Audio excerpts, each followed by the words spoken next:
এই অবশিষ্ট মাটিটা আল্লাহ রাব্বুল আলামিন জিবরাইলকে বললেন, জিবরাইল তুমি এটা দুনিয়ার জমিনে বুনে দাও। জিবরাইল বলেন, আল্লাহ এতটুকু মাটি আমি তামাম পৃথিবীর জমিনে কেমনে বুনবো? আল্লাহ রাব্বুল আলামিন বলেন, জিবরাইল আমি তোমাকে বলছি তুমি মাটিটা ছিটায়া দাও, বাকি মাটিটা দুনিয়ার কোন জায়গায় দরকার, কোন জায়গায় পড়লে আমার উপকার হবে, আমার বান্দাদের উপকার হবে, এটা আমার কুদরত ফয়সালা করবে। সুবহানাল্লাহ। জিবরাইল আমিন আল্লাহর হুকুমে আদম আলাইহিস সালাতু ওয়াস সালাম তৈরির অবশিষ্ট মাটিটা তিনি দুনিয়ার জমিনে ছুট ফিটকা দিয়া হাতের মুঠোয় নিয়ে ফু দিয়া দিলেন। আল্লাহ রাব্বুল আলামিনের বান্দা আদম আলাইহিস সালাতু ওয়াস সালামের তৈরির অবশিষ্ট মাটির ফোঁটাগুলো আল্লাহ রাব্বুল আলামিন তামাম জমিনের মধ্যে বিছায়া দিলেন। সুবহানাল্লাহ। এজন্য বলছে আল্লাহ তাআলা বলেন আরদুল্লাহি ওয়াসিয়াতুন, আল্লাহর জমিনটা বিশাল প্রশস্ত। এই প্রশস্ত জমিনের মধ্যে আল্লাহ রাব্বুল আলামিন তার বান্দাদের জন্য গোটা জমিনটাকে মসজিদ বানায় দিয়েছেন। সুবহানাল্লাহ। আদম সন্তানের জন্য আল্লাহ তাআলা বলছেন যে আমি আদম সন্তানের জন্য গোটা জমিনটাকে আমি মসজিদ বানায় দিলাম। আদম আলাইহিস সালাতু ওয়াস সালামের তৈরির অবশিষ্ট মাটির ফোঁটাটা যেই জায়গায় পড়েছে আল্লাহ রাব্বুল আলামিন বলেন কিয়ামতের পূর্ব মুহূর্তে হলেও ওই জায়গায় আমি আল্লাহ রাব্বুল আলামিন আমার বান্দাদের দিয়ে একটা আমার ঘর বানাইব। সুবহানাল্লাহ। এই যে আমরা যেখানে মসজিদে আসছি ইবাদতের জন্য, এটা এখানে ক্ষমাখা হয় নাই, এটা আমার আপনার আমাদের কারো প্রচেষ্টায় হয় নাই। কারণ ওই যে আল্লাহর ফয়সালা, আল্লাহ বলছেন যে আদম তৈরির অবশিষ্ট মাটির ফোঁটা দুনিয়ার যেই জমিনে যেই জায়গায় পড়বে ওই জায়গায় কিয়ামতের আগ মুহূর্তে হলেও আমি আল্লাহ একটা মসজিদ ওই জায়গায় বানাবো। এটা এমনি একটা হয় নাই। কেউ যদি বলে যে এটা আমি বানাইছি, এটা আমাকে বানাইছে, এটা তোমাকে বানাইছে, এটা সঠিক কথা না। মূলত এটা মূল পরিকল্পনাকারী কে? মসজিদরা বানানোর পরিকল্পনাকারী কে? আল্লাহ। আল্লাহই বলছেন যে এটার পরিকল্পনাকারী হলাম আমি। আমার পরিকল্পনা এখানে ছিল বিদায় আমি তোমার দ্বারা এই জায়গায় একটা মসজিদ বানাইছি। তাইলে আসল পরিকল্পনাকারী কে? আল্লাহ। আর নকল পরিকল্পনাকারী হইলাম আমরা। আল্লাহ তাআলা এজন্যই সেই মাটিটাকে কি করেন নাই, আদম তৈরির অবশিষ্ট মাটিটা আল্লাহ কি বলে পালাইবেন না। দেখেন একজন নবী আল্লাহ তাআলা দুনিয়াতে বাবা ছাড়া বানাইছেন। একজন নবী মায়ের গর্ভে বাবা ছাড়া আসছেন। সেই নবীর নাম হলো কি? ঈসা আলাইহিস সালাতু ওয়াস সালাম। এটার ইতিহাস আদম তৈরির মধ্য দিয়ে এই ইতিহাস আল্লাহ কোরআনুল কারীমে দিয়ে দিয়েছেন। আদম আলাইহিস সালাতু ওয়াস সালামকে বানানোর পরে আল্লাহ রাব্বুল আলামিন যখন পায়ের মধ্য থেকে রূহ দিলেন, রূহটা যখন গোটা শরীর বেয়ে বেয়ে যখন আদম আলাইহিস সালাতু ওয়াস সালামের মাথার মধ্য দিয়া আল্লাহ তাআলা রূহ যেই জায়গায় তার হুকুমে রাখবেন ওই জায়গায় যখন আসলেন, আসার পরে আদম আলাইহিস সালাতু ওয়াস সালামের নাকের মধ্যে একটা সুরসুরি হইল। আমাদের নাকের মধ্যে ঠান্ডা লাগলে সুরসুরি হয় না? কি বলেন হয় কিনা? নাকের মধ্যে সুরসুরি হলো। সুরসুরি হওয়ার সাথে সাথে আদম আলাইহিস সালাতু ওয়াস সালাম একটা হাসি দিলেন। আমরা হাসি দেই না? হাসি দিলেন। আদম আলাইহিস সালাতু ওয়াস সালামের হাসির সঙ্গে নাকের মধ্য থেকে আল্লাহ তাআলা এক ফোঁটা পানি বের করে দিলেন। আমাদেরও বের হয়। হাসি দিলে ঠান্ডা লাগলে পানি নাক দিয়ে আসে কিনা? রব্বুল আলামিন যখন আদমের নাকের মধ্যে সুরসুরি দিলেন, আদম আলাইহিস সালাতু ওয়াস সালাম যখন হাসি দিলেন, হাসি দেওয়ার সাথে সাথে এক ফোঁটা পানি যখন বের হয়ে গেল, আল্লাহ রাব্বুল আলামিন বললেন, ও আমার জিবরাইল তুমি তাড়াতাড়ি করে এই পানির ফোঁটাটাকে সংরক্ষণ করো, এই পানির ফোঁটাটা তুমি সংরক্ষণ করো। জিবরাইল আমিন বললেন, আল্লাহ এই নাকের মধ্য থেকে এক ফোঁটা টপকানো পানি, ছিটকানো পানি, বের হওয়া পানি দিয়ে তুমি কি করবা? আল্লাহ তাআলা বলেন, আমি তোমাকে রাখতে বলেছি, রাখো। এটা কি করব না করব যখন আমার কুদরত কাজ করবে তখন তুমি এটা বুঝতে পারবে। আল্লাহর হুকুমে জিবরাইল আমিন ওই পানির ফোঁটাটাকে দিয়ে সংরক্ষণ করলেন।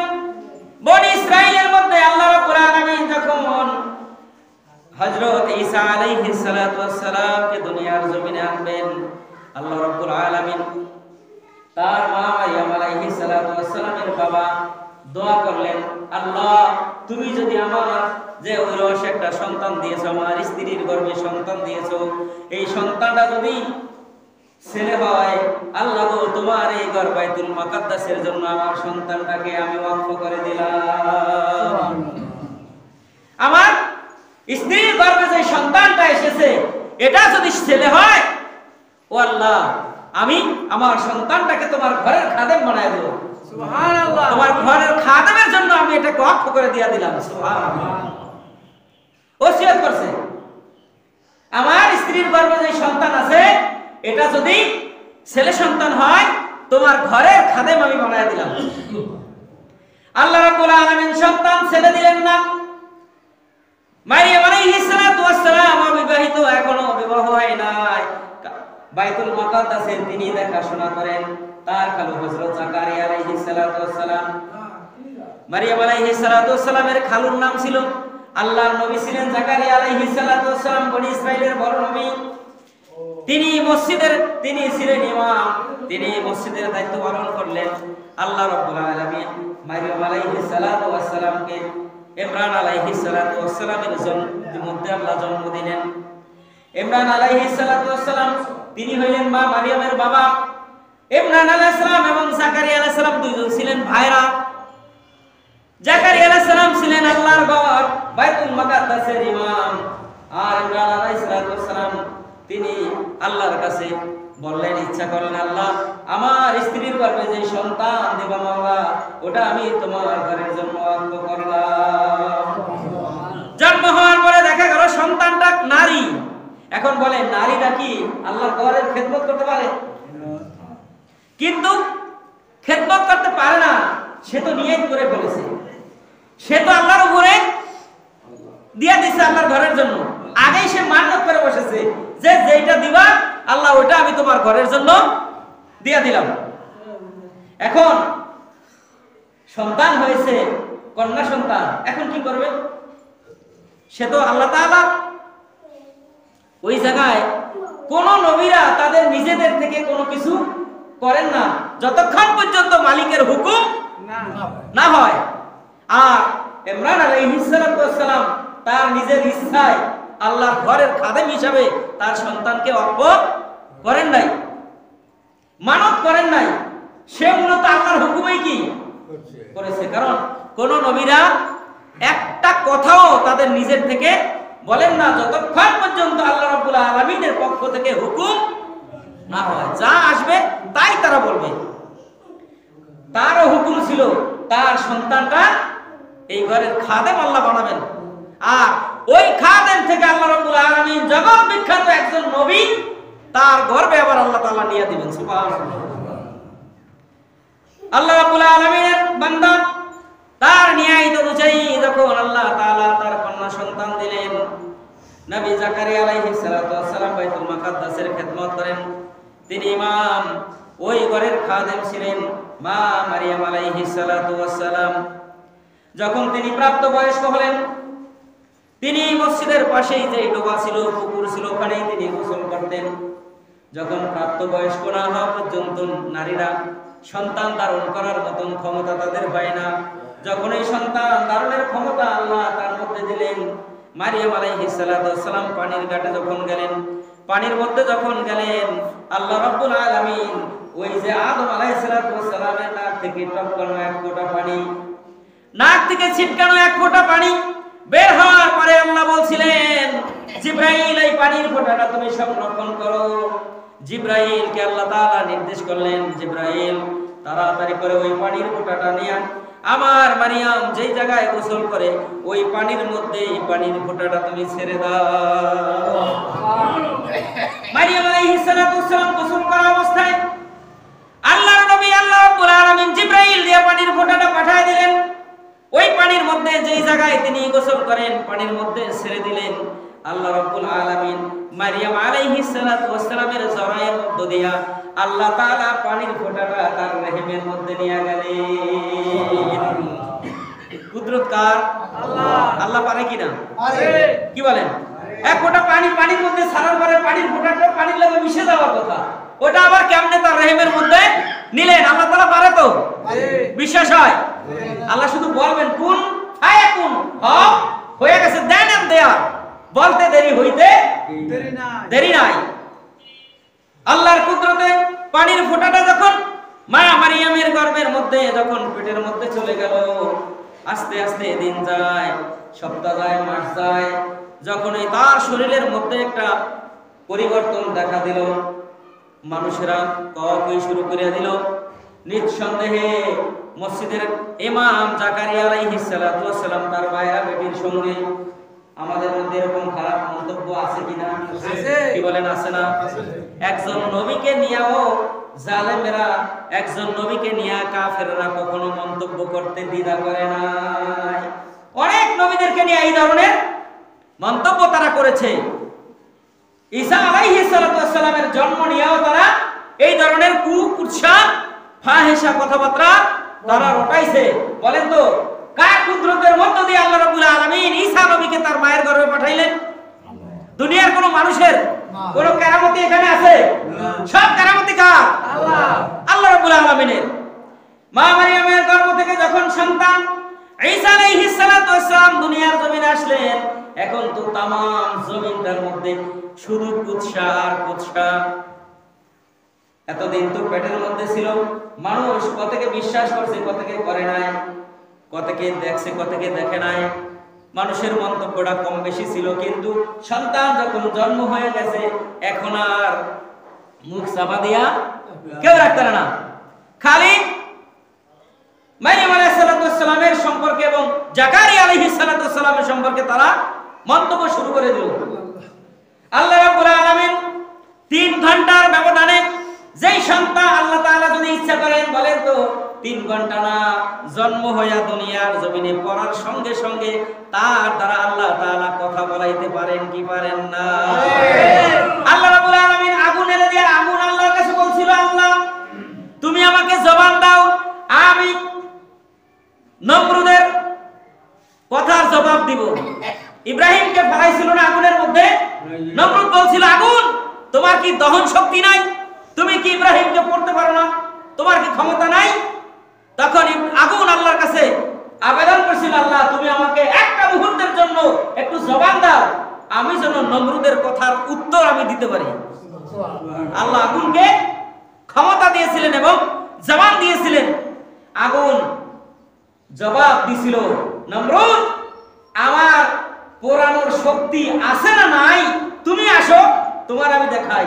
কিন্তু ইব্রাহিম আলাইহিস সালাতু ওয়াস সালামের একটা পশম পোড়ার ক্ষমতাও আমার আগুনের নাই। আল্লাহ কোরআনে আয়াত নাযিল করে জানাই দিয়েছেন, কুলনা ইয়া নারু কুনি বারদা ওয়া সালামান আলা ইব্রাহিম, ও আগুন আমার ইব্রাহিমের জন্য তুমি শীতও না গরমও না, এমন একটা অবস্থা তুমি হয়ে যাও। সুবহানাল্লাহ। ইব্রাহিমের জন্য আগুন ফুল বাগান হয়ে গেছিল, কিন্তু নমরুদকে কি আপনি ছাড়ছে? ছাড়ে নাই। তাইলে মানুষ একটা ঘটনা ঘটার পরে বিভিন্ন ধরনের কুৎসা রটায়।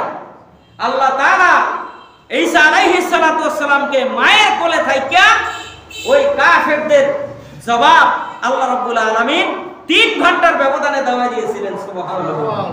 যখন এই মানুষ কুৎসা রটাইতো তার মায়ের নামে, ঈসা আলাইহিস সালাতু ওয়াস সালাম মায়ের কোল থেকে জবাব দিছিল যে আল্লাহ রাব্বুল আলামিন আমাকে নবুয়তি দিয়েছে, আমি নবী, আমি নবী, আমার মা একজন পবিত্র মহিলা, আমার মায়ের সম্পর্কে তোমরা খারাপ কোনো মন্তব্য করিও না, আমার মা চরিত্রহীনা নয়। আল্লাহ তখন তার বান্দা ঈসা আলাইহিস সালাতু ওয়াস সালাম দিয়ে যখন জবাব দিয়েছে, তখন মানুষ মুখ বন্ধ হয়ে গেছে। কারণ এত ছোট একটা বাচ্চা কিছুক্ষণ আগে জন্ম নিছে, সেই বাচ্চা তার মায়ের পক্ষে কথা বলতে পারে। আল্লাহর কথাগুলো তারা মানুষের কাছে যখন সে বলে দিয়েছে, তখন মানুষের মধ্যে হুঁশ ফিরছে। কিন্তু কিছু শয়তান আছে, আপনাকে বাইকটিয়া খাওয়ানোর পরও এরা মন্তব্য করা থেকে বিরত থাকে না। এরকম হয় না? তাই আল্লাহ রাব্বুল আলামিন আদম আলাইহিস সালাতু ওয়াস সালামকে সৃষ্টি করার পরে যেই অবশিষ্ট মাটিটা আল্লাহ তাআলা রেখেছিলেন, সেই মাটিটা দুনিয়ার জমিনের যেই জায়গায় এক ফোঁটা মাটি করেছে, কিয়ামতের আগ পর্যন্ত ওই জায়গায় আল্লাহ বলছেন যে আমি একটা মসজিদ বানাই দেব। সুবহানাল্লাহ। আল্লাহ নবী সাল্লাল্লাহু আলাইহি ওয়াসাল্লাম হাদিস শরীফে বলছেন, ওয়ান উসমান ইবনে আফফান রাদিয়াল্লাহু তাআলা আনহু قال قال رسول الله صلى الله عليه وسلم من بنى الله مسجدا بنى الله له بيتا في الجنة। আল্লাহর নবী সাল্লাল্লাহু আলাইহি ওয়াসাল্লাম বলেন, দুনিয়ার জমিনে যারা একটা মসজিদ ঘর বানাইবে, মসজিদ তৈরি করবে, আল্লাহ রাব্বুল আলামিন জান্নাতে তাদের জন্য বাড়ি বানায়া দিবেন। যারা দুনিয়াতে মসজিদ বানাবে তাদের জন্য আল্লাহ কি বানাবেন? জান্নাতে ঘর বানায় দিবেন। যেমন আসিয়া আলাইহিস সালাতু ওয়াস সালাম যখন ফেরাউন যখন তাকে মারতেছিল, বড় বড় তক্তার মধ্যে বড় বড় গজাইল গেরে আসিয়াকে উপর করে শোয়াইয়া পিঠের উপরে বড় বড় পাথরগুলো দিয়া যখন চাপা দিয়া তাকে যখন মারতেছিল, তখন কোন রকম একটু ঘাড় ফিরায় আল্লাহর আকাশের দিকে তাকাইয়া আসিয়া বলছিলেন, আল্লাহ এই জালেমের কাছে আমি আর থাকতে চাই না, আল্লাহ তুমি তোমার কাছে জান্নাতে আমার জন্য একটা ঘর বানায় দিও। আসিয়া যখন আল্লাহর কাছে আবদার করলেন, আল্লাহ জান্নাতে তোমার কাছে আমার জন্য একটা বাড়ি বানায় দিও, আল্লাহ তাআলা মুমিনা নারী আসিয়া আলাইহিস সালাতু ওয়াস সালামের কথা শুনলেন। সঙ্গে সঙ্গে জিবরাইলকে বললেন, জিবরাইল রে, আমার আসিয়া আমার পাগল নিয়ে আমার জন্য পাগল হয়ে গেছে, জীবন দিতেছে, আমার জন্য শহীদ হইতেছে। আমার আসিয়া আমার কাছে এর বিনিময়ে তার জীবনের বিনিময়ে আমার কাছে আসিয়া একটা ঘর চাইছে জান্নাতে। ও ফেরেশতা জিবরাইল, আমার জান্নাত থেকে একটা সুন্দর দেখে ঘর এই মুহূর্তে আমার আসিয়াকে তুমি দেখায় দাও। আসিয়াকে জান্নাত সরাসরি আল্লাহ রাব্বুল আলামিন তার শহীদের সময়, ইন্তেকালের সময় জান্নাতের ঘর আসিয়াকে আল্লাহ তাআলা দেখায় দিয়েছেন। সুবহানাল্লাহ।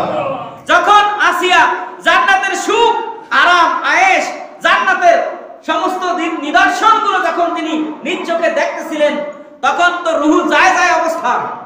এই মুহূর্তে আসিয়ার জবানে হাসি ফুটে উঠলো, মুস্কি হাসি, সে হাসতে আছে। ফেরাউন বলে, কি রে, আমি এত অত্যাচার করলাম, এত নির্যাতন করতেছি, আর ওই দিন এই সময় কাদার কথা, কষ্ট পাওয়ার কথা, মুখ কালা হয়ে যাওয়ার কথা, ও তা না করিয়া ওই দিন হাসতে আছে। হাসে কেন? তখন আসিয়া উত্তর দিছিল, আমি আর তোমার মতন জালেমের এই জগতে থাকতে চাই না, তোমার মতো জালেম স্বামীর কাছে আমি আর থাকতে চাই না, আমি আমার রব, আমার মালিকের কাছে আমি যাইতেছি গা। আমি দেখতে আছি আমার পূর্বে আমার বান্ধবীর যে চারটা সন্তানকে তুমি উত্তপ্ত তেলের মধ্যে দিয়া তাদেরকে যে পুড়ে ফেলেছো, আমি দেখতেছি ওই চারজন সন্তান আমাকে জান্নাত থেকে উড়ান্ত পাখি হইয়া নিতে আইতে আছে। আমি তো তা দেখে হাসতেছি, তুমি মনে করছো তোমার কোনো কিছু দেখে মনে হয় আমি হাসতেছি? আল্লাহ রাব্বুল আলামিন এরপরেও তারা ঈমান, এত কষ্ট দেওয়ার পরেও তারা কি করে না, ঈমান ছাড়ে না। কিন্তু আমরা কি করি, ঈমান বিক্রি করে দিতে আমাদের এক কাপ রং চাই যথেষ্ট। একটা আকিস বিড়ি আমাদের ঈমান বিক্রি করার জন্য, দেখবেন ঈমান বিক্রি করার একটা হিরিক সময় আসতেছে সামনে, কি বলেন ঠিক না? ঈমান বিক্রি করার সময় কিন্তু আসতেছে সামনে। হয়তো যদি ফেব্রুয়ারিতে নির্বাচন হয়, দেখবেন প্রার্থী যদি 10 জন হয়, 10 জনের কাছে যাইই বলবে, যে আসবে সেই বলবে, ভাই তুমি আমার দুদু, খালু, চাচা, নানা, তোমার তুই আমি কি করে দিতে পারি। যে আসবে তাকেই এই ধরনের কি করবে, ওয়াদা দিবে। আপনার জবান কয়টা বলেন তো? জবান কয়টা? একটা। জবান তো একটা, আপনি সবাইকে দিয়ে দিয়েছেন জবান। বিচার কার হবে? এই জবানের বিচার হবে না? জবানের বিচার হবে না? জবানের বিচার হবে। কিয়ামতের ময়দানে কেউ রেহাই পাবে না। এই জবান সেই দিন বন্ধ হয়ে যাবে। আল্লাহ তাআলা সূরা ইয়াসিনের মধ্যে বলছেন, আল্লাহ তাআলা বলেন যে আমি এই জবানকে বন্ধ করে দিব।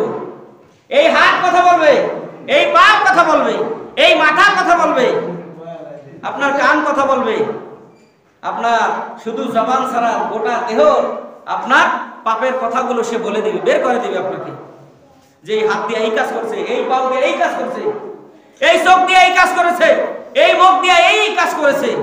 সেই দিন দুনিয়ার কারো সাক্ষীর দরকার নাই, আপনার দেহ আপনার অঙ্গ প্রত্যঙ্গ গুলোই কি করবে, আপনার পক্ষে এবং বিপক্ষে সেই দিন আল্লাহর দরবারে সাক্ষী দিবে। আল্লাহ বলেন যে সেই দিন কারো সাক্ষী আমার দরকার নাই, তোমার অঙ্গ প্রত্যঙ্গ গুলোই তোমার পক্ষে আর বিপক্ষে সেই দিন তোমার সাক্ষী হয়ে দাঁড়াবে। সুবহানাল্লাহ। কি বলেন, উপায় থাকবে না, জবান বিক্রি করা যাবে না, এটার কিন্তু বিচার হবে। কারণ এই জবানটা আল্লাহ রাব্বুল আলামিন মায়ের গর্ভে পবিত্র রাখছেন না? কেন পবিত্র রাখছেন? সেই দিন তো আল্লাহ ইচ্ছা করলে আমাকে মায়ের গর্ভ থেকে পচা রক্ত খাওয়াইয়া বড় বানাইতে পারতো না? পারতো না? এই জবান দিয়ে খাওয়াইতে পারতো, কিন্তু আল্লাহ খাওয়ান নাই। আল্লাহ জানেন যে আমার এই বান্দার পবিত্র জবানটাকে দুনিয়ায় যাওয়ার পরে আমি আল্লাহর পবিত্র নামের জিকির এই জবান দ্বারা আমার বান্দা করবে, পবিত্র কথা বলবে, ভালো কথা বলবে, হক কথা বলবে। এই বান্দার এই জবানটাকে আমি অপবিত্র করব না।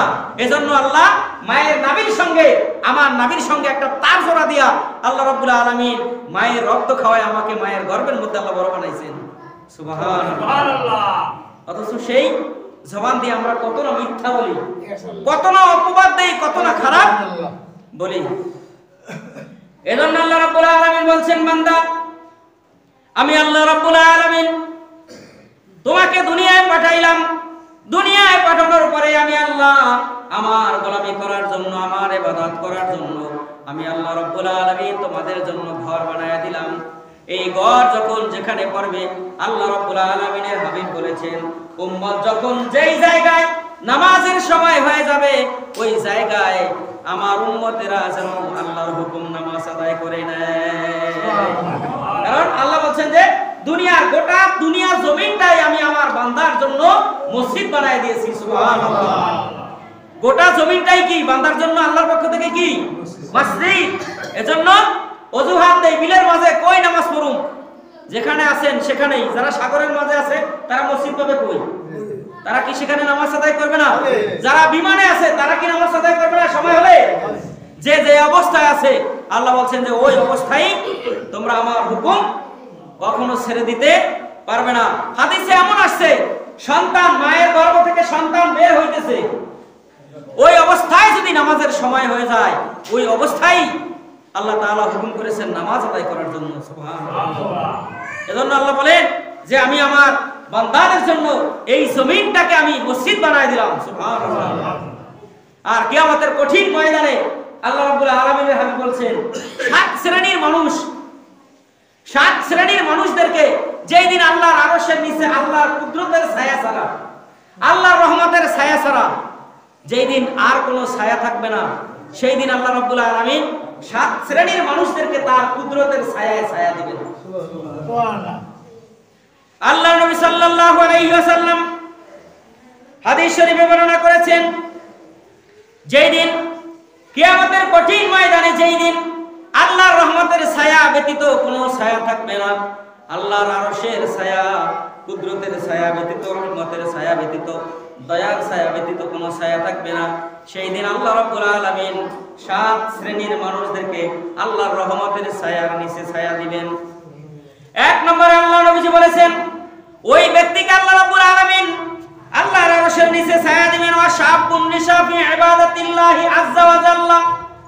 আল্লাহর নবী বলেন এই সাত শ্রেণীর মানুষের মধ্যে প্রথম শ্রেণীর মানুষ হলো ইমামুন আদিলুন, ন্যায়পরায়ণ বাদশা, যারা দুনিয়াতে ন্যায় কায়েম করবে, ইনসাফ কায়েম করবে, ন্যায় বিচার ব্যবস্থা কায়েম করবে, ভালো কাজ করবে, যারা ওই সকল লোকদের ব্যাপারে, ওই সকল শাসকদের ব্যাপারে আল্লাহর নবী বলছেন ইমামুন আদিলুন, ন্যায়পরায়ণ বাদশা যারা হবে তাদেরকে কিয়ামতের ময়দানে আল্লাহ রাব্বুল আলামিন তার আরশের নিচে ছায়া দিয়ে দিবে।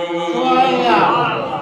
দুই নম্বরে আল্লাহ নবী সাল্লাল্লাহু আলাইহি সাল্লাম বলেছেন, ওই যুবক যে আল্লাহ রাব্বুল আলামিনের ইবাদতের জন্য লালিত পালিত হয়, এমন যুবক যেই যুবক আল্লাহর ইবাদতের জন্য যখনই আযান হবে সঙ্গে সঙ্গে সে মসজিদে চলে যায় ইবাদতের জন্য, যার মনটা সব সময় আল্লাহর ইবাদতের সঙ্গে লাগানো থাকে, লটকানো থাকে, ঝোলানো থাকে, বাঁধা থাকে, ওই যুবক, যেই যুবক ইবাদত ছাড়া এক মুহূর্ত থাকতে পারে না, এই ধরনের যুবকের ব্যাপারে আল্লাহর নবীজি বলেছেন 2 নম্বরে ওই যুবকের জন্য কিয়ামতের ময়দানে আল্লাহ রাব্বুল আলামিন তার আরশের নিচে ছায়া দান করবেন। 3 নম্বরে আল্লাহর নবীজি বলেছেন ওই ব্যক্তি যার অন্তর সব সময় মসজিদের সঙ্গে লাগানো থাকে। তার মানে মসজিদের সঙ্গে সে বুক লাগায় রাখবে এরকম না, তার মানে মসজিদের প্রতি তার মন সবচেয়ে ভালো, মসজিদের কথা শুনলেই দৌড়ায় যায় মসজিদের কাজ করার জন্য, মসজিদের অভাব থাকলে দৌড়ায় যায় মসজিদের অভাব পূরণ করার জন্য, সমস্যা থাকলে সমস্যা দূর করার জন্য, মসজিদের যত খুঁটিনাটি কাজ আছে সব করার জন্য যেই যুবক সব সময় তার অন্তরটা মসজিদের জন্য লেগে থাকে, ওই যুবককে কিয়ামতের ময়দানে আল্লাহ রাব্বুল আলামিন তার আরশের নিচে ছায়া দিয়া দিবে। সেই দিন আল্লাহর আরশের নিচে হাসরের ময়দানে সূর্য কত হাত দূরে থাকবে? হাদিস শরীফে এসেছে বান্দার 1 হাত মাথার উপরে এই সূর্যটা থাকবে, 1 হাত মাথার উপরে, অথবা 1 মুঠো ভাত, অথবা 1 বিঘত। 3টা হাদিস শরীফে 3টা বর্ণনা আসছে এই রকম থাকবে সূর্যের মুখটা, এবং আকাশটা থাকবে, সূর্যটা থাকবে মাথার 1 হাত উপরে। সেই দিন এখন তো সূর্যের মুখগুলো সব উপরের দিকে, আমরা যে সূর্যটা দেখতে আছি এইটা হলো সূর্যের পিঠ, সূর্যের মুখ হলো উপরের দিকে। এই সূর্যের 12টা মুখ আছে, 12টা মুখ আল্লাহ রাব্বুল আলামিন উপর দিকে উঠায় রাখছেন। পিঠের তাপে আমরা গরমের সময় সহ্য করতে পারি না, কি বলেন পারেন? গরমের সময় পিঠের যেই তাপমাত্রাটা এটাই আমাদের সহ্য হয় না। আর কিয়ামতের ময়দানে আল্লাহ বলছেন কিয়ামতের আগে যেই দিন কিয়ামত শুরু হবে ওই সময় আমি আল্লাহ রাব্বুল আলামিন সূর্যটাকে উল্টায় দেব, সূর্যটাকে উল্টায় দেব, এবং সূর্যের 12টা মুখ হবে। এই 12টা মুখ দিয়ে সে তাপমাত্রা দিতে থাকবে। সূর্যের তাপের কারণে যেই মাটির উপর দিয়ে এখন হাঁটেন এই মাটিটা তামা হয়ে যাবে। মুড়ির চুলা জ্বালাইলে 3-4 দিন যদি মুড়ির চুলা জ্বলে মাটিটা কেমন হয়? তামার কালার হয়ে যায় না? এই মাটিটা সূর্যের তাপের কারণে পুড়ে তামার কালার হয়ে যাবে, গা পা রাখা যাবে না। মাথার মগজগুলো সূর্যের তাপের কারণে ফেটে টকবক টকবক করতে থাকবে। ওই অবস্থায় আল্লাহ রাব্বুল আলামিনের আরশের ছায়ার নিচে আর কোনো ছায়া, রহমতের কোনো ছায়া থাকবে না। সেই দিন আল্লাহর আরশের নিচে ছায়া পাবে কারা? আল্লাহ নবীজি বলেন 7 শ্রেণীর মানুষদেরকে আল্লাহ রাব্বুল আলামিন সেই দিন আল্লাহর আরশের নিচে ছায়া দিয়ে দিবেন। সুবহানাল্লাহ। 1 নম্বর ইমামুন আদিলুন, ন্যায়পরায়ণ বাদশা। 2 নম্বর ওই যুবক যেই যুবক আল্লাহর ঘর মসজিদের জন্য, ইবাদতের জন্য সব সময় লালায়িত থাকে, ইবাদতের কথা শুনলেই দৌড় দেয় মসজিদে নামাজ পড়ার জন্য, ইবাদত করার জন্য, জিকির আজকার করার জন্য।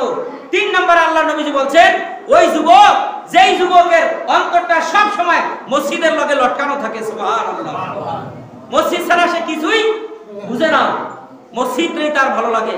আর আল্লাহ নবীজি বলছেন এই পৃথিবীর সবচেয়ে নিকৃষ্ট জায়গা হলো বাজার, আর এই পৃথিবীর সবচেয়ে উৎকৃষ্ট জায়গার নাম হলো মসজিদ। সুবহানাল্লাহ। এই জায়গায় কোনো সরগোল আছে? মারামারি আছে? কাটাকাটি আছে? কোনো মিছিল আছে? রাগারাগি কোনো কিছুই নাই। এখানে একমাত্র কার জন্য আসছি আমরা? বলেন তো কার জন্য আসছি? আমরা কার সামনে এসে বসছি? আল্লাহর কুদরতের সামনে আমরা বসে রয়েছি। আমরা কারো ভয়ে কথা বন্ধ করে রাখছি? কার ভয়ে? দুনিয়ার কারো কোনো মানুষের ভয়ে আমরা এখানে কথা বন্ধ করে বসে রয়েছি? কার ভয়ে? আওয়াজ দেন, কার ভয়ে? যদি আল্লাহর ভয়ে এখানে বসে থাকেন, আল্লাহ বলছেন যে আমার ভয় যদি আমার বান্দার অন্তরে থাকে, এই ভয়ের কারণে আমি আল্লাহ কিয়ামতের ময়দানে তাকে মাফ করে দিয়ে জান্নাত দিয়ে দেব। সুবহানাল্লাহ। এজন্যই আল্লাহ নবী বলেন যে ন্যায়পরায়ণ বাদশা যারা হবে তাদেরকে আল্লাহ তাআলা সেই দিন আল্লাহর আরশে ছায়া দিবেন। আর ওই যুবক যেই যুবক তার ইবাদতটা শুধু মসজিদের কথা শুনলেই পাগল হয়ে যায়, ওই যুবক যার জন্য মসজিদের জন্য যার অন্তরটা সব সময় লালায়িত থাকে, যার অন্তরটা মসজিদের সামনে সব সময় লটকানো থাকে। 4 নম্বরে আল্লাহ নবীজি সাল্লাল্লাহু আলাইহি ওয়াসাল্লাম বলেছেন ওই ব্যক্তি যারা একে অপরকে আল্লাহর রাস্তায় ভালোবাসে। 4 নম্বরে আল্লাহ নবী বলেছেন ওই ব্যক্তি, ওই যুবক, ওই মানুষ যিনি আল্লাহর জন্য কাউকে ভালোবাসে, আল্লাহর জন্য কাউকে অপছন্দ করে, আল্লাহর জন্য কাকে পছন্দ করে, আল্লাহর জন্য কাউকে অপছন্দ করে? বলেন তো আমরা কার জন্য আল্লাহর বান্দাকে পছন্দ করব? কার জন্য? আপনাকে আমি ভালোবাসবো কার জন্য? আল্লাহর জন্য। কিছু পাওয়ার আশায় না। আল্লাহ নবী বলছেন কাউকে যদি তুমি ভালোবাসো কার উদ্দেশ্যে ভালোবাসতে হবে? আবার কাউকে যদি অপছন্দ করেন কার জন্য অপছন্দ করতে হবে? আল্লাহর জন্যই অপছন্দ করতে হবে। কেউ যদি কারো কাছ থেকে বিদায় নেয় আল্লাহর জন্য বিদায় নিতে হবে। কারো কাছে কেউ আসলে আল্লাহর জন্যই তাকে আসতে হবে। এটা আমার কথা না রাসূলের কথা? রাসূলের কথা। আর তাইলে রাসূলের কথার মধ্যে কোনো ভেজাল আছে? কোনো মিথ্যা আছে? আমরা কার জন্য মানুষকে ভালোবাসবো? একমাত্র আল্লাহর জন্য। আল্লাহর জন্যই আমাদের সকল ভালোবাসা হতে হবে। এরপর আল্লাহ নবীজি 5 নম্বরে আল্লাহ নবীজি বলছেন ওই ব্যক্তি যে নির্জনে আল্লাহ রাব্বুল আলামিনকে স্মরণ করে। আল্লাহ তাআলার হাবিব সাল্লাল্লাহু আলাইহি ওয়াসাল্লাম বলেছেন ওই ব্যক্তি যে নির্জনে প্রকাশ্যে কিংবা গোপনে আল্লাহকে স্মরণ করে। আল্লাহকে স্মরণ করা মানে কি? আল্লাহর ইবাদত বندگی করা, জিকির আজকার করা। যেমন হযরত বেলাল রাদিয়াল্লাহু তাআলা ওযু ছুটে যাওয়ার পরে একা একা যখন ওযু করে আয়েশা যখন 2 রাকাত নামাজ পড়তেন, আল্লাহ এত পছন্দ করেছেন এই 2 রাকাত নামাজকে। হযরত বেলালের পায়ের আওয়াজটা আল্লাহ রাব্বুল আলামিন তার আরশে আজিমে গেঁথে রেখেছিলেন। যে আওয়াজটা আল্লাহ তাআলা তার হাবিবকে মেরাজে নিয়ে যখন আল্লাহ নবী মেরাজে রওনা করলেন একা, সিদরাতুল মুনতাহায় যাওয়ার পরে যখন জিবরাইল বললেন ইয়া রাসূলুল্লাহ আমার আর সামনে যাওয়ার কোনো পারমিশন নাই, আমি চলে যাচ্ছি, আপনি যেতে থাকেন আরশে মুআল্লায়, আল্লাহ রাব্বুল আলামিনের আরশে আজিমে আপনি রওনা করেন, এখান থেকে সোজা যাইতে থাকেন। আল্লাহ নবী যখন রওনা করলেন পথিমধ্যে অচেনা পথ, আল্লাহ নবী সাল্লাল্লাহু আলাইহি সাল্লাম হঠাৎ তার কানের মধ্যে একটা আওয়াজ ভেসে আসলো, পায়ের হাঁটার আওয়াজ। আমরা রাতের বেলা যদি কখনো একা একা হাঁটলে মনে হয় পিছনে কে যেন হাঁটতেছে, এরকম দৃশ্য আমাদের জীবনে সবাই মনে হয় আসছে না? আমরা আবার ডাইনে বামে চাইয়াও দেখছি যে কেউ আছে নাকি, দেখি কিছুই নেই। কি বলেন, এরকম হয়েছে না আমাদের জীবনে? আল্লাহর নবীর জীবনে হয়েছে। সেটা হয়েছে সত্য, আমাদেরটা কল্পনা। আমাদের জীবনেটা হয়েছে কি কল্পনা, কিন্তু আল্লাহ নবীর জীবনে যেটা হয়েছে সেটা হয়েছে কি, এটা হলো ওহী। কারণ আল্লাহ নবীর জীবনে যা ঘটেছে সব কি হয়েছে, তা হলো ওহী। ওহী মানে কোরআন। হযরত বেলালকে আর আরশে আজিম থেকে আল্লাহ নবী আয়েশা বেলালকে জিজ্ঞাসা করলেন, বেলাল তুমি এমন কি ইবাদত করেছো যে ইবাদতে আল্লাহ তোমার পায়ের আওয়াজ আরশে আজিমে গেঁথে রাখছেন, এত সম্মান দিয়েছেন? হযরত বেলাল কেঁদে দিয়ে আল্লাহ নবী বললেন, ইয়া রাসূলুল্লাহ আমার সব ইবাদত তো আপনি দেখেন, যা করি আপনার সামনেই তো। কারণ আল্লাহ নবীর খাদেম ছিলেন হযরত বেলাল, মসজিদের খাদেম ছিলেন, মুয়াজ্জিন ছিলেন, যা ইবাদত তো সবাই দেখার কথা। তখন আল্লাহ নবী সাল্লাল্লাহু আলাইহি সাল্লাম বললেন, বেলাল আজকে যখন আমি একা যাইতেছিলাম তখন তোমার পায়ের আওয়াজ যখন পাইলাম, আমি জিবরাইলকে জিজ্ঞাসা করলাম কার পায়ের আওয়াজ, তখন তোমার কথা বললো। নিঃসন্দেহে তুমি আমাকে দেখায়া না দেখায়া গোপনে গোপনে আল্লাহর সঙ্গে কি ইবাদতই জানি করতে আছো। হযরত বেলাল বলেন, ইয়া রাসূলুল্লাহ আমার একটা ইবাদত শুধু আমি আপনাকে দেখাই না, সেটা হলো আমার যখন এই ওযু ছুটে যাইতো আমি ওযুটা করে এই 2 রাকাত তাহিয়াতুল ওযু নামাজ পড়তাম। এই হলো আমার বাড়তি আমল। তাইলে আল্লাহ নবী সাল্লাল্লাহু আলাইহি ওয়াসাল্লাম বলছেন 5 নম্বরে আল্লাহ নবী বলছেন যে ওই যুবক, ওই ব্যক্তি যিনি আল্লাহকে সর্ব অবস্থায় স্মরণ করে। আল্লাহ তাআলার জিকির করতে ওযু করা লাগে না, কিন্তু আল্লাহর জিকির করার জন্য কি লাগে না, ওযু লাগে না। মনে করেন আপনি টয়লেটে ঢুকছেন, আপনি কি বল দিয়া ঢুকলেন? পায়খানা প্রস্রাবের সময় আমরা কি কই, দোয়া করি না? আল্লাহ তাআলার কাছে আমরা কি দোয়া করে ঢুকি কিনা, আবার শেষ করে আবার দোয়া করি কিনা? আমরা মসজিদে যখন ঢুকি তখন কি করি, আল্লাহুম্মা আফতাহ লি আবওয়াবা রাহমাতিক বলে কি বলি, বাইরে হইয়া ঢুকি না, আবার বের হই যখন তখন আবার দোয়া করি। আমরা ওযু থাকে না, আমরা রাস্তায় যখন হাঁটি উষ্টা খাই তখনও বলি আল্লাহ, কি বলি কিনা? এজন্য আল্লাহ বলছেন, আল্লাহ নবী বলছেন ওই যুবক, যেই যুবক আল্লাহ তাআলাকে সর্ব অবস্থায় স্মরণ করে, ওই যুবককে আল্লাহ রাব্বুল আলামিন কিয়ামতের কঠিন ময়দানে হাসরের দিনে যেই দিন বিচার হবে, যেই দিন আল্লাহর আরশের নিচে আল্লাহর রহমতের ছায়া ব্যতীত কোনো ছায়া থাকবে না, ওই যুবককে আল্লাহ রাব্বুল আলামিন সেই দিন তার আরশের নিচে ছায়া দিয়া দিবে। সুবহানাল্লাহ। এরপর আল্লাহ নবী সাল্লাল্লাহু আলাইহি ওয়াসাল্লাম 6 নম্বরে বলেছেন ওই ব্যক্তি যাকে কোনো সুন্দরী রমণী দুনিয়াতে কুপ্রস্তাব দিয়েছে, কুপ্রস্তাব দেওয়ার পরে সে নিজে আল্লাহ রাব্বুল আলামিনকে ভয় করে ওটার প্রতি লালায়িত না হয়ে সে ওই রমণীকে বলছে দুনিয়ার কেউ না দেখলেও যিনি দেখেন তিনি কে। সে কিন্তু ইচ্ছা করলে খারাপ কাজ করতে পারত, কিন্তু আল্লাহকে ভয় করে, আল্লাহর ভয় অন্তরে আনার কারণে ওই নারীর প্রস্তাবে কুপ্রস্তাবে রাজি না হইয়া আল্লাহর ভয়ের কথা তাকে শুনাইছেন, আল্লাহর ভয় অন্তরের মধ্যে তিনি নিয়েছেন। এজন্য আল্লাহ নবী বলেছেন ওই যুবককে আল্লাহ রাব্বুল আলামিন কিয়ামতের ময়দানে ওই আল্লাহকে ভয় করার কারণে আল্লাহ রাব্বুল আলামিন তার আরশের নিচে ছায়া দিয়া দিবে। সুবহানাল্লাহ। 7 নম্বরে আল্লাহ নবী সাল্লাল্লাহু আলাইহি ওয়াসাল্লাম বলেছেন ওই ব্যক্তি যে নফল দান করার সময় ডান হাত যখন দান করেছে বাম হাত জানে না, বাম হাত দান করেছে ডান হাত জানে না। আল্লাহ নবী বলছেন এমন ভাবে আল্লাহ রাস্তায় দান করবা যেই দানটা শুধু তোমার ডান হাত বলতে পারে আর একমাত্র আল্লাহ রাব্বুল আলামিন বলতে পারে। সুবহানাল্লাহ। কিন্তু আমরা দান করার সময় কি করি? মুসরাই না, এটা করা যাবে না। তাইলে কিন্তু আল্লাহর আরশের নিচে ছায়া পাওয়া যাবে না। আল্লাহর আরশের নিচে ছায়া পাওয়া একটা সহজ, একেবারেই সহজ একটা ইবাদত হলো যখন আপনি দান করবেন তখন তাকাইবেন না, আপনি খেয়াল করবেন না ওই দিকে যে আপনার ডান হাত আল্লাহর রাস্তায় কি দান করেছে। আপনি ডান পকেট থেকে বের করে আস্তের উপর দিয়া দিবেন।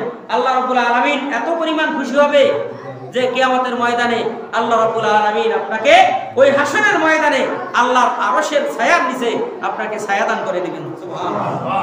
প্রিয় হাজিরিন, আমরা যেন আল্লাহ রাব্বুল আলামিনের প্রিয় বান্দা হইতে পারি, আল্লাহর ইবাদত যেন করতে পারি।